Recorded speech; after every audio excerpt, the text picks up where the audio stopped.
All right. I think I'm going to address this in a visual because it's a sensitive subject, right?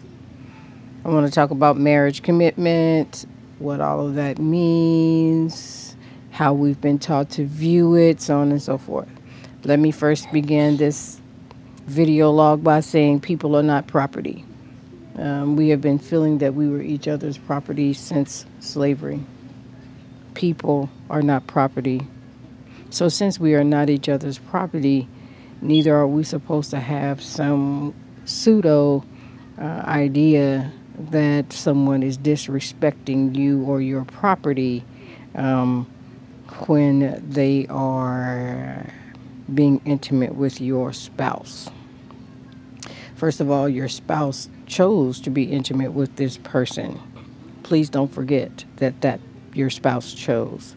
It's also good for you to try to figure out why your spouse is going outside of the marriage for what they need. Then there is the slave contract. Has always made people think that they own each other when you don't. The covenant of God does not work that way. The covenant of God was established to show a permanent connectivity between two people, or permanent connectivity in the spirit realm. And that is totally different than the laws of the land. The laws of the land are constantly changing, but God's law remain consistent and unchallenged for that fact.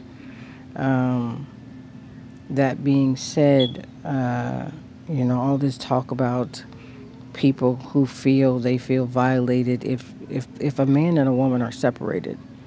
There's always many reasons why they choose not to get a divorce. Sometimes it's due to expense, sometimes it's due to children, and sometimes it's just they can't live together, but that does not mean they don't want to be spousal. So if that's your hang up, then yeah, if you know someone is separated from their spouse and they're not living together, that means chances are they're not having sex. So these people are not supposed to lose their sexual urges or their desires to couple with someone simply because they're married. So y'all are saying they should just go to their spouse and get it when maybe they've tried that type of dynamic and it doesn't work. So, this is just my video response to people who feel, separated means they're not supposed to date other people. They're just supposed to be like what? Just dead? You don't own each other. You're supposed to respect your marriage and let the people know whom you're involved with that you're in a marriage and it's separated and all of that. Usually people who are separated don't ever get back together. They just come to an amicable agreement that they don't want to go through the formalities of the paperwork in the courts of law. Okay?